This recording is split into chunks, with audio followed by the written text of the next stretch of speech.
satu cerita pendek mengenai pengalaman mereka tentang Roh Kudus. Nah, yang pertama itu teman baik saya, Dr. Andreas.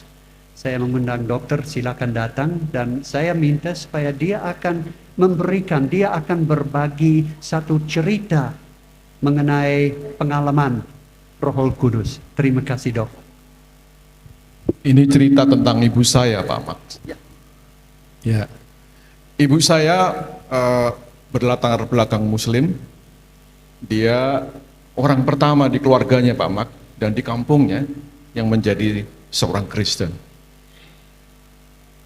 Kalau kita membayangkan bagaimana Roh Kudus itu bekerja, barangkali kita terbayang kepada Bapak bekerja pada pendeta, pada misionaris, pada orang hebat.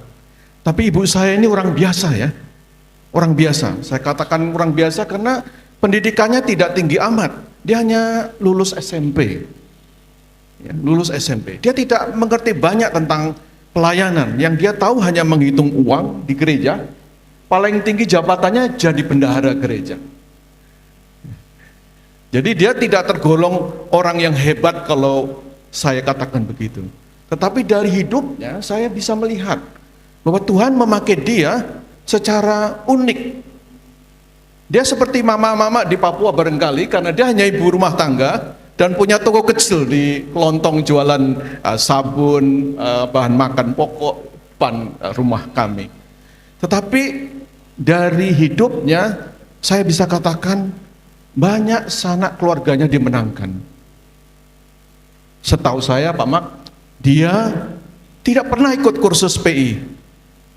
Bahkan dia paling takut kalau diminta untuk bersaksi atau ber-PI. Tapi melalui hidupnya banyak sanak keluarganya mengenal Tuhan dan menjadi percaya. Nah, pertanyaannya bagaimana Roh Kudus memakainya? Yang saya amati dari hidup ibu saya, meskipun dia seorang Kristen, dia selalu menjalin hubungan dengan keluarganya. Meskipun mula-mulanya ditolak, tetapi ibu saya tidak putus asa. Dia mengajari kami anak-anaknya setiap hari raya, Idul Fitri, kami dibawa pulang ke kampung. Berkunjung ke nenek kami, dan berkeliling ke keluarga besar kami. Dan ketika keluarga kami ekonominya agak lebih membaik sedikit, karena dia tinggal di kota, di Kediri, dia bawa itu adik-adiknya, sepupunya ke rumah. Jadi rumah kami itu hanya 6 kali 10, ada tingkat 2-nya memang dari kayu begitu, seperti rumahnya Pak Pendeta Sam di Johannes Entrop sana. Rumah kecil itu dihuni oleh banyak orang, Pak Mak. Bisa ada 20 orang. Jadi kami berjejal-jejal itu kalau malam ya tidur seperti kata orang Jawa itu seperti pindang, seperti ikan asin dijajar begitu kan. Jadi kami makan rame, rumah itu selalu riuh. Ya, apalagi kalau Natal, Pak Mak. Meskipun sanak keluarga familinya itu bukan Kristen, dia selalu menyiapkan hadiah satu persatu buat mereka. Setahu saya dia tidak pernah bersaksi kepada sepupu saya, paman saya atau apa, tidak pernah Pak Mak. Tapi mulutnya tidak pernah berhenti berkata, ayo ke gereja, nah, begitu ya, selalu ada begitu. Hanya bisa begitu aja, nanti urusan dia mendengar firman Tuhan di gereja, urusannya begitu. Tapi dia selalu mengajak begitu. Ya tentu tidak selalu mau, tetapi rupanya hubungan itu yang dipakai Tuhan untuk membawa keluarga-keluarganya mengenal Tuhan. Ketulusan hatinya itu yang saya melihat dari ibu saya yang dipakai Tuhan untuk membawa satu persatu dari sanak keluarganya itu.